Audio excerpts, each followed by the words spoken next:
राधे श्याम दोस्तों आज मैं आप लोगों को बताने वाली हूँ कि पूज्य गुरुदेव जो है कितने साल की उम्र में घर से निकले थे, उनका काशी का यात्रा कैसे रही थी मैं आप लोगों को बताने वाली हूँ। तो इस वीडियो को शुरू से एंड तक देखना। वीडियो पसंद है वीडियो को लाइक और चैनल को सब्सक्राइब करके बेल आइकन को प्रेस कर लेना, ताकि जब भी मैं वीडियो डालूँ सबसे पहले नोटिफिकेशन आप तक पहुँचे। तो चलिए वीडियो स्टार्ट करते हैं। दोस्तों पूज्य गुरुदेव बताते हैं कि मैं 13 वर्ष की उम्र में घर छोड़ा।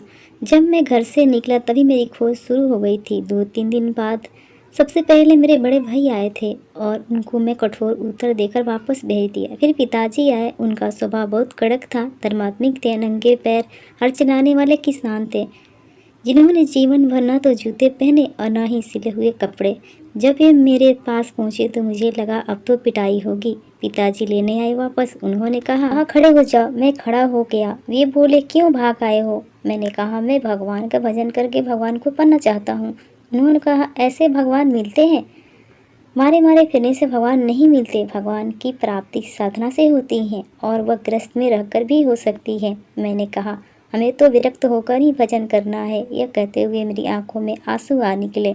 मैं चाहता था कि वे मुझे घर न ले जाएं। वास्तव में कोई दुख या समस्या मुझे यहाँ तक नहीं लाई थी। मात्र 13 वर्ष का था, 9वीं कक्षा में पढ़ता था। पूर्व जन्म के संस्कारों से भगवान की प्राप्ति का चस्का लग गया था। तब पिताजी मुझे गले लगाकर 3 बार कहा, राम राम राम, और बोला, बेटा अगर तू गुस्सा ज़मीन पर भी बैठा होगा तो भी तेरे ऊपर फूल बरसेगा। यह मेरा आशीर्वाद है। लेकिन उन्होंने साथ ही चेतावनी दी, अगर जीवन में हमने यह सुना कि तुम्हारी दृष्टि किसी माई बहन पर गंदी पड़ी है तो यह जीवन व्यर्थ हो जाएगा। अगर पापा जी बनता है तो ऐसा जीवन जियो कि हमें भी यह शिकायत न मिले। पहले गुरुदेव का वरण। फिर मुझे मेरे पहले सदगुरुदेव के पास ले गए, जिनसे मैंने दीक्षा ली। वे शमसी में एक पूर्ण कुटिया में रहते थे। गुरुजी ने मुझ पर कठोर नियम लगाए। कई बार मुझे भोजन नहीं दिया जाता था। दूसरों को मिठाई मिलती थी और मुझे नहीं। पर मेरे मन में दृढ़ संकल्प था, मुझे भगवान की प्राप्ति करनी है, चाहे कैसी भी परीक्षा हो। 1 सप्ताह के बाद गुरुजी ने मुझे गंगा स्नान के बाद शिव मंत्र की दीक्षा दी और कहा, बेटा जितना जप करोगे उतना ज्ञान मिलेगा। बस वही मेरे जीवन का आधार बन गया। 2 वर्ष बाद गुरुजी देह त्याग कर चले गए। जब मैं अनाथ हो गया था, 15-16 वर्ष की आयु में सुखदेव शर्मा जी महाराज से मिला और उन्होंने मुझे आगे का मार्ग दिखाया। कई वर्षों तक उनके पास रहा। फिर गंगा किनारे गहन विरक्त में साधना की। मैंने कभी जीवन में 1 रुपया तक नहीं रखा, न आज है। गंगा का किनारा है और काशी। फिर मैं काशी पहुंचा।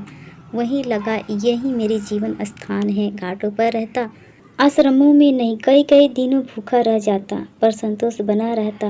वही भगवान ने प्रेरणा दी और धीरे धीरे मेरा रुख वृंदावन की ओर हो गया। काशी में मुझे पूर्णता का अनुभव हुआ था। वहाँ बैठा बैठा पीपल के पेड़ के नीचे संतों का संग मिलता और आनंद ही आनंद था।